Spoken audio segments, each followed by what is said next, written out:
Tonight on CTV, we will take a look at how the new Fort Collins policy could mean that you could get another roommate. Then we'll dive right into how residents of Fort Collins can check out not just books, but Chromebooks from the library. Along with this, find out how you can have a socially distant Valentine's Day in Loveland. All that and more on CTV News starting right now.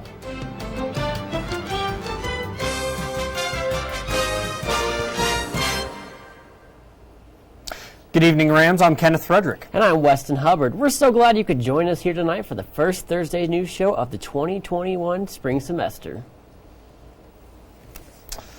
The library may have been a place just to check out books in the past, but now Fort Collins residents will be able to check out Chromebooks for the first time ever at the Old Town location, thanks to the help of the CARES Act and COVID relief funds. Traditionally, patrons of the library would come here in order to use technology for accessing the internet. But with these new items, people won't have to stick around to use the library's computers. Laptops such as these will help library goers get a more convenient and flexible access to computers outside of the ones permanently inside the building. Eileen McCluskey, the manager of the Old Town Library, says that the devices are meant to give those without the means to use computers an opportunity to do so anywhere. It's free, it's available for everybody, and so it's a really important function of a community to provide that access to people who don't have it. The funds to create this new program have come in an effort to increase digital equity in the community. The city hopes that the Chromebooks will be helpful in narrowing the digital divide that was emphasized by the COVID-19 pandemic. With more and more activities like town hall meetings and a whole world full of Zoom events being moved to and created online, it seems like everything is being hosted on the internet these days. People now, more than ever, are in need of a solid internet connection and a computer to use it. The digital divide is very, very real, and we see it here every single day. Anyone with a library card can check out one of the 16 available Chromebooks from the library's Gadgets and Things collection. To get a library card, simply visit one of the 3 libraries in Fort Collins and bring photo ID and a proof of a Colorado address. The Old Town Library is the only place at the moment with Chromebook rentals. The Council Tree and Harmony libraries will follow if there is enough community interest in the program. According to source.colostate.edu, Colorado State University has delivered samples of COVID-infected wastewater to state health officials in an effort to improve detecting and testing for the virus. You may recall that last semester there were multiple breakouts of the virus detected in the wastewater samples in several different dorm halls. So seeing CSU step up and try and add a better effort to detect these flare-ups may help prevent future cases and even possibly introduce a better support system from a campus as a whole. Fort Collins voters can expect to see a proposed measure to ban single-use plastic bags from grocery stores. The ban would be placed on grocers that operate in buildings with 10,000 square feet or more. The council will also be able to add the law in the future to ban other plastic-based items such as straws and non-reusable silverware. The ballot item passed 5-2 on Tuesday's council meeting and is waiting for its second reading on February 16th. If passed again, the item will be placed on the ballot for April 6th municipal election. It will then be up to Fort Collins voters to determine if the ban will end up taking. With COVID having put a lot of people out of work, a problem that has been constantly on the minds of people is money. Alongside that comes a problem of affording many different things, one of the most important being housing. And while Fort Collins may have an affordable living problem, a plan to solve it may be finally being worked on. It's not always affordable for me, but it's not like people can just make the rent less, honestly.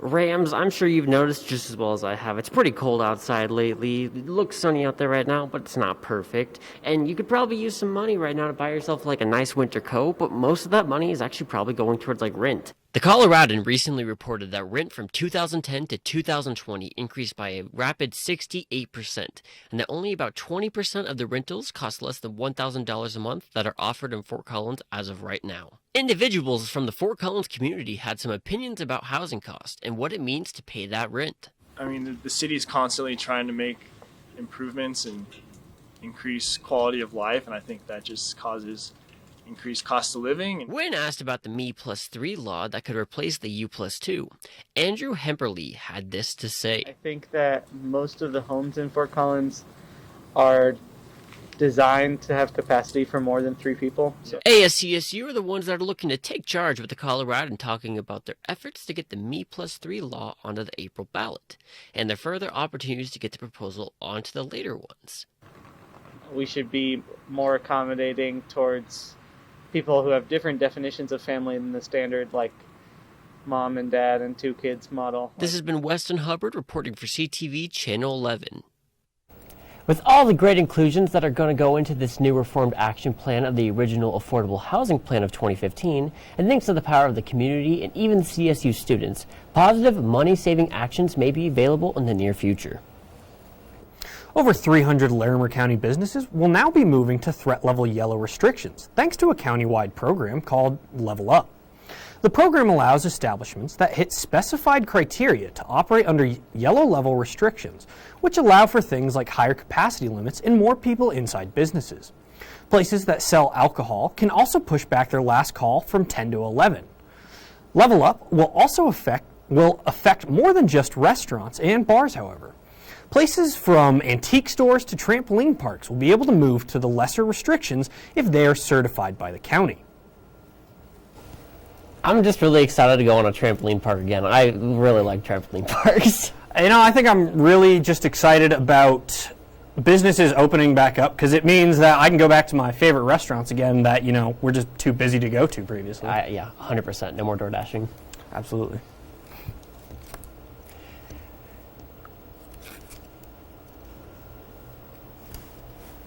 About how things opening back up as the weather gets nicer. The COVID-19 pandemic has proved to be a hassle for many of our everyday activities and pastimes. For students, there's been changes to school curriculum and protocols implemented, like mask wearing and social distancing. And for one group of students here at CSU, the pandemic has meant those changes and more. Here at CSU, music students are finding strength in the music they love, but COVID has also presented challenges and changes that they need to adapt to. Of the changes have had to been with like wind instruments and singing. Like a lot of those instruments are like high emitters, and so it's kind of difficult to like have a bunch of singers in a room or a bunch of wind instruments in a room, like spreading a bunch of air everywhere. At first it was like a little difficult just to adjust, but I think now it's, I think I'm just more excited to finally be able to be playing with other people and finally be able to make music. Last semester we were able to play a lot, so I think now that this semester we made some changes, it's a lot better. One of the joys of making music is the fact that like it doesn't have to require anyone else. I think like solo music making can be a really rewarding and valuable thing, and I know like getting to kind of hone in on my own like personal individual solo performance and my own personal practice has been kind of an unexpected perk of this time because I'm not as committed to ensembles or other group performances. As for Hannah's thoughts about whether it's worth it or not to go into the music program, here's what the program would entail. I would say if you're really dead set on going into music and it's something that you're really, really convinced that you love and you want to do, I would say go for it. All in all, after speaking with CSU music students, it is evident that CSU is doing their best to ensure that music can be played and shared during pandemic times. Don't go anywhere, Rams. We have your weather forecast provided by Walt Bocart right after this.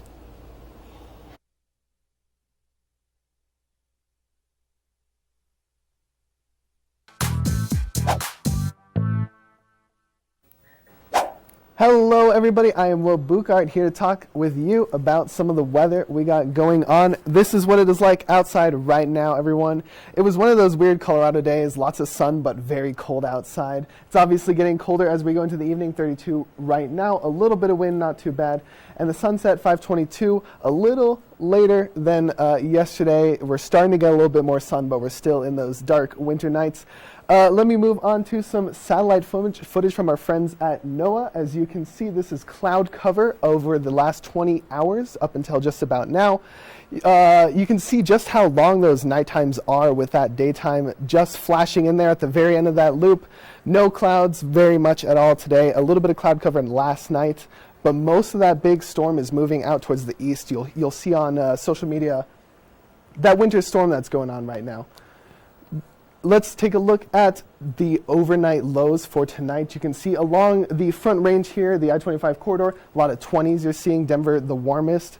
Over in the mountains where I'm standing right now, very cold as expected. Grand Junction at 23 and Burlington right behind me at 21. Tomorrow's highs, on the other hand, Front Range is at 40s for the high tomorrow. Mountains are staying around the 20s, and Grand Junction and the eastern side of Colorado all 30, 40. It's getting a little warmer, but we're not quite out of winter yet, everybody. Tomorrow's forecast, if we are looking at a high of 43, low of 21, a little bit of clouds, but it shouldn't snow. Unlike the mountains, they're getting snow tonight and tomorrow over there. A little bit of wind, definitely not as much as today and yesterday. It's been kind of awful, I know, but just a little bit of wind, and sunset coming back up just a little bit more. For the 5-day, you can see that the weekend will be the warmest that we've got going on. 45 Saturday, 52 Sunday, but it cools back down going into next week. You can see 30 high with a 7-degree low on Tuesday. I am not excited for that, but I can't change it. So let's stick around for Kenny in Weston to talk about the Valentine's love that's happening in Loveland. Welcome back from the break, Rams. We have even more news for you, so let's jump right into it. Anyone looking for something to do in the weeks leading up to Valentine's Day can find plenty of activities 15 minutes to the south of Fort Collins in Loveland. The city is putting on a bunch of events like their Loveland Lights, where pink, red, and white attractions illuminate the Chipungu Sculptural Park. Anyone can visit the site between 5 and 9 at night until February 15th. Loveland has even more events, such as their Quest to Find Dan Cupid, a socially distant scavenger hunt app that takes searchers all around the town with the possibility of prizes for those who can complete the challenge. If you would like to know more or find out about Loveland's other events, you can go to visitlovelandco.org/events. The wonderful W.M. Keck Foundation has donated a $1 million award to Colorado State University. This award comes with the ability for the foundation's hopes to progress CSU's ability to go ahead and study some rare sugars that are necessary to the fundamentals of biology. The award itself, according to source.colostate.edu, will be distributed to an ecosystem scientist, an analytical chemist, and 2 microbiologists. This is not the first time that the Keck Foundation has donated to CSU, as there have been 8 awards granted to CSU over a 20-year time span, and has continued to support CSU and has allowed them to work on and try and make great scientific breakthroughs. Those of you making your commute out on Harmony will soon see a new restaurant in the Villaggio Shopping Center off of Harmony and Snow Mesa Drive. Chiba Hut, a chain with 2 locations right next to campus, will be getting a 3rd store. The new Chiba Hut will be getting an indoor and outdoor bar, as well as a to-go window for faster carry-out processes. The cannabis-themed restaurant will be opening up sometime in April, according to the founder, Scott Jennings, as he said in an interview with the Coloradoan. Weston, what is your favorite thing, like your favorite sandwich to get at Chiba? I don't even know what it's called, but it's got like some teriyaki chicken on there, onions, cheese. It's so good. I love it. What about you? I'm a Panama Red guy. Get me a chicken parm sandwich any day of the week. Okay, I respect it. I respect it. Colorado State University is teaming up with the city of Fort Collins in order to promote environmental sustainability efforts. I had the chance to talk to Jensen Morgan, the Senior Sustainability Specialist for the City of Fort Collins, in order to better understand more about how Fort Collins and CSU are coming together to support SHIFT, a challenge-based environmental sustainability campaign. Sustainability is about well-being in the long term. It's as simple as that. And the only way you can achieve well-being in the long term is to think about the balance between our economic health and well-being, as well as our environmental health and well-being, and then our social well-being as well. So we have launched at the beginning of January something called the Earth Day Challenge, which you can learn more about at fcgov.com/shift. That will tell you all about how the Earth Day Challenge works. And then if you want to actually join, you'll go to shiftfoco.com. And there you can join a platform where you can gamify climate action. There are over 73 different actions you can pick from in there, and you can earn points and win prizes and create teams with your friends. Partnering with ASCSU's Environmental Affairs Director, Sophia Shep, and she is getting the word out and has some very specific, cool CSU student prizes only CSU students can win. So definitely encourage folks to learn more, ask Sophia, or just join at shiftfoco.com. This is Samantha Medley reporting for CTV Channel 11. Living sustainably is truly a lifestyle here at Colorado State University. Rams take care of Rams, but Rams also take care of the environment. Back to you guys. Thanks, Samantha, for that. On Tuesday, February 2nd, a Fort Collins woman was arrested in Loveland based on charges of felony with menacing with a weapon. The report came in around 2:30 p.m. yesterday and was followed by more reports of individuals with possible motivation with weapons or acting dangerous within the community. It does appear the woman did fail to present a warrant for the weapon when asked to present said warrant. Further info has yet to be presented by the Loveland Police. Following that, several leaders of the Fort Collins community took time to reflect upon the year that was 2020 and talk about the effect that it had on the community. They reflected specifically on 3 big topics that were talked about the most within the community, that being COVID, the Cameron Peak fires, and the racial movements done this year, notably the Black Lives Matter movement. They reflected upon these, but also weighed in hoping that people would not let these events taint their optimism for what is to come in 2021 and let the future as a whole be good. Well, alrighty, Rams, that's all the news we have for you tonight on Thursday night. The Blitz with Brendan Fairbairn is up next, so stick around for all things sports.